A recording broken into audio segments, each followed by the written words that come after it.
অনেক দিন ধরে খুঁজে খুঁজে ফাইনালি আজকে কাঁকড়া পাওয়া গেল, তাও আবার দেশি কাঁকড়া। এর স্বাদ নাকি দারুণ, তবে আমি এর ভক্ত নই।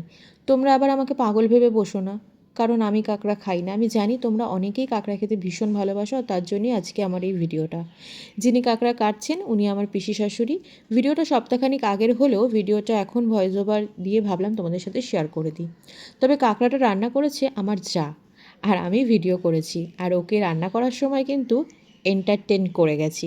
দেখো, এগুলো কেটে নেওয়ার পর ভালো করে ধুয়ে নুন হলুদ মাখিয়ে তেলের মধ্যে ভালো করে ভেজে নেওয়া হচ্ছে। এগুলো হলো ঠ্যাং, যেগুলো বলে ঠ্যাং। দু একটা আমি খেয়ে দেখেছি, খারাপ লাগে না, আবার যে ভীষণ ভালো লাগে আমার কাছে সেটাও না।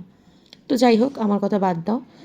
আমি হলাম মঙ্গল গ্রহের মানুষ। তারপর ছোটো ছোটো আলু টুকরো করে কেটে লাল লাল করে ভেজে নেওয়া হয়েছে, আর তারপরে তেলের মধ্যে দিয়ে দেওয়া হয়েছে পেঁয়াজ কুচি। আর এই যে পেস্টটা, খুবই সিম্পল রান্না। পেস্টটার মধ্যে ছিল আদা রসুন টমেটো কাঁচা লঙ্কা। পেস্টটা দিয়ে ভালো করে পেঁয়াজটা ভেজে নেওয়ার পর আর কি ভালো করে কষিয়ে নিতে হবে।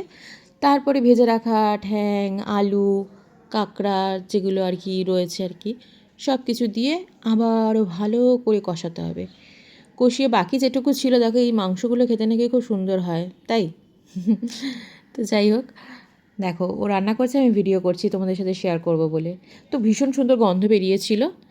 আর ফাইনালি কাঁকড়া রান্না রেডি। এই হয়েছে দেখতে। কেমন লাগলো জানিও। চলো টাটা।